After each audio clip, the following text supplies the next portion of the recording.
Thank you very much. I'm Natalia. I'm an assistant professor at DTU, and today we're going to present Athanasia's master's project. It's about daylight metrics and also how people perceive light. So just a bit of introduction. We know that climate-based dynamic metrics have aided the way that we assess the daylight availability indoors by allowing us to consider the space and time at the same time. And there is also some attempts to link how we use these metrics and how people perceived the quality and the quantity of light indoors. There are many metrics, and some of the authors of these metrics are here in this very room today, so we are lucky for that. And depending on the metric and the aim of the metric, the contribution or the perception of people have been considered to some extent. Of course, for the DGP, subjective assessment is very linked to the way that the index was developed, and for the UDI and SDI, the consideration of people's perception of daylight or the amount of light has been considered in different ways. For the last 10 years, more or less, there have been many studies trying to investigate or to link how this partial daylight autonomy can be linked to the way that people perceive the amount of light. And we did a very fast search of studies looking for this interaction.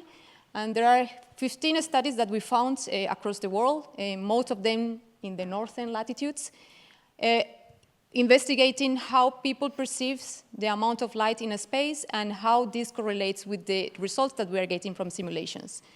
And we noticed that there are some differences. For instance, in the few studies that we found out from Asian countries, the satisfaction was mainly driven by the lack of feeling glare, while the other studies, satisfaction of the participants was related to the amount of daylight indoors. And this raises the question about the differences in the perception of light, if they are due to context, to climate, the way that we design buildings, and of course, push the border or the limit towards do we need to continue developing this?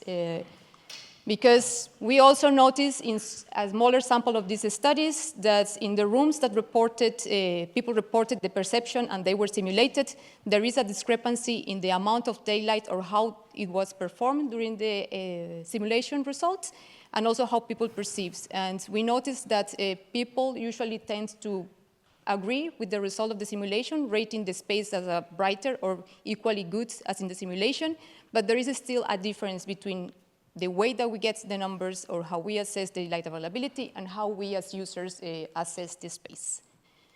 So this is the main question that we wanted to explore. How is the link and how can we use subjective assessments to improve or tune a little bit more the targets that we use for the daylight metrics when we assess spaces. Thank you. Now to the more practical part. In April 2024, we conducted a study at the TU Lundby campus, and there we had some field measurements in 5 different offices. We measured illuminance at high level and at the desk level for the participants, and the participants were also requested to complete a questionnaire, preferable 3 times a day. 2 key questions in this questionnaire was the evaluation of the daylight satisfaction, and participants were asked to assess in a 5-point Likert scale their satisfaction with the daylight, the satisfaction with the daylight level at their position, and their satisfaction with the daylight amount in the room. They were also asked to assess the spatial daylight amount sufficiency in the room, and for this question, they were given a printed draw plan where they had to draw the area in the room they felt they could work without turning on the lights. So each room was observed 2 times, 2 days per week for 2 weeks. And participants were asked to turn off the lights at least 15 minutes before the questionnaire, and to stay in the office at least, again, 15 minutes before the questionnaire to acclimate to the indoor environmental conditions. At the end of the measurements, we calculated the average illuminance from the 15-minute data prior to the questionnaire submission. The ultimate goals of this study was to examine horizontal and vertical illuminance thresholds that are aligned with occupant satisfaction, explore the relationship between the perceived daylit area in the room and occupant satisfaction, and finally to propose a predictive model for occupant satisfaction based on the SDA metric. So the results that we get about the daylight conditions during the days of the measurements. So we got 99 votes, 99 responses during this period, and the daylight conditions were basically horizontal and vertical illuminance were below 1,000 lux. And we also asked questions about general comfort, thermal comfort, air quality, and also the perception of glare or situations that were not comfortable for the participants. And we noticed that those participants that answered that they were perceiving any source of glare or they were feeling uncomfortable were related to illuminance above 1,500 lux in the horizontal plane and 850 lux in the vertical plane. So this in the graph, the yellow part is the ones or the data sets that we eliminated from the further analysis. Here in this graph, we are showing the satisfaction with the horizontal illuminance, and we have grouped here the votes by bins of illuminance, and we can see that the satisfaction increases when the illuminance was between 500 and 700 lux. So there were more votes of neutral or somehow satisfied when the illuminance was within this range. And outside this range, of course, it drops dramatically when the illuminance is below 300 lux and also when it's too high, above 900 lux. We run also some correlations of the satisfaction votes with the illuminance data, and we noticed that when the whole data set was considered, including the votes of participants feeling glare, we didn't get any significant or kind of correlation, but when we removed the layers, the correlation was some sort of moderate correlation between the satisfaction and the glare horizontal illuminance, and the correlation was also significant. In the same way, we analyzed the data for the vertical illuminance, and we can also see here the same trend. So satisfaction was higher when the vertical illuminance was between 500 and 700 lux. It dropped when it was below 300 lux or also above 900 lux.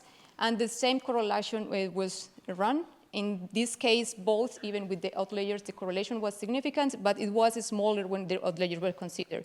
And the size of the correlation was also still small. The interesting part starts here when we analyze the perception or how big is the area that the participants perceive at Daylit and the satisfaction, and we can see that the satisfaction increases when the area that is perceived as Daylit increases as well. You can see that between 40 and 60% of the space is perceived Daylit. The satisfaction starts increasing more, and of course, above 80%, the satisfaction is almost for everybody high. And the same correlation was run, and here you can see that it was significant for both cases, with and without outliers, and it was even a stronger correlation. So we understand here that the satisfaction was more related to the perception of the amount of light in the space is stronger, or for this case, was stronger than the amount of daylight in the working area or in the room. Now the very interesting part. Yeah. So before diving into how the model works, some technical information. So we got the responses from the participants, and for each questionnaire, we calculated an overall satisfaction score as the weighted average from satisfaction with the daylight level at participants' position and the daylight amount in the room. So those 33 data, at the end, they were divided into 3 main categories, and They were training to get the ordinal logistic regression model. And you can see in this graph how this works. On the horizontal axis, we have the fraction of daylit area. On the vertical axis, we have the illuminance.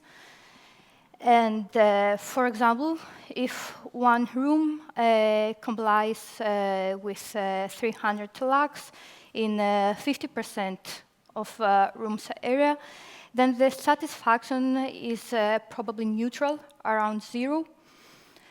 And if we increase the illuminance to 750, then satisfaction increases as well. However, if we keep 300 lux and we increase the compliance area to 75%, then we get much more satisfaction for occupants. Yeah. So, is it like that? No. Yes. So overall, our study shows that satisfaction increases when the vertical illuminance is between 300 and 800 lux, and when the horizontal illuminance is between 300 and 1500 lux. We also observed that if more than 50% of the space is perceived as with sufficient daylight, satisfaction increases. Furthermore, the correlation between satisfaction and daylit area is stronger than satisfaction with illuminance. And this raises a question that it was also mentioned before, whether it is better to keep a fixed target illuminance and vary the percentage that comply with this illuminance, rather than having increasing target illuminance for defining higher level of recommendation in daylight standards. At least if the case is to link satisfaction with daylight availability. So yes, thank you.